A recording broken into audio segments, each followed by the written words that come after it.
Здравейте, колеги! Срещнах темата за направа на чепарета и реших да ви покажа моя начин. Струва ми се, че е по-добър. Ето инструмента за връзване. Една обикновена летвичка с два пирона забити в нея и един трети виждате по ъгъл да стърчи над нивото на летвата.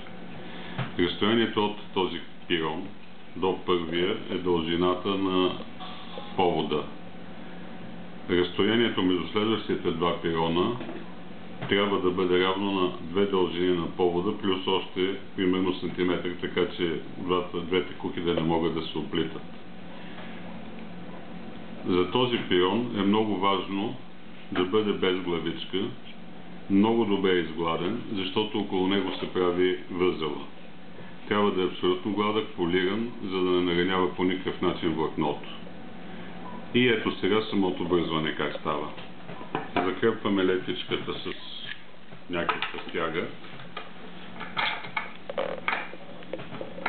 Виждате, използвам някакви подръчни въженца, за да може да се вижда, надявам се, малко по-ясно. Взимам приготвената кука с вързан на нея повод и я закачам, както виждате, на пирона. След това хващам двете части, двата повода с основния, с майката, прекарвам си пръстите и обръщам два пъти. След което хващам общо повода и майката и ги изтеглям през възела. И ето сега поставям всичкото, този отворен възел го поставям върху това пиронче, стягам здраво около пирончето, така че тази кука да е опъната и този повод да е опънат и вада от пирончето. Това ми гарантира вече една вързана кука. Излишната част от повода ще махна после. После тази кука я закачам на следващия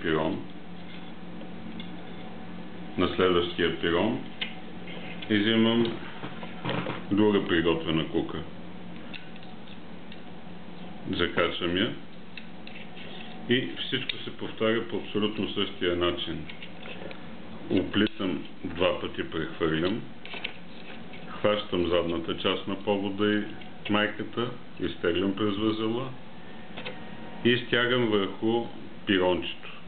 Точно това стягане при добре опъната линия ми гарантира, че всички поводи винаги са еднакво дълги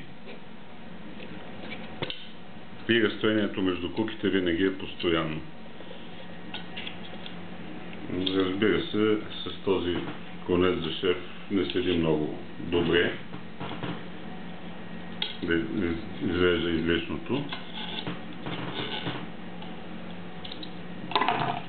но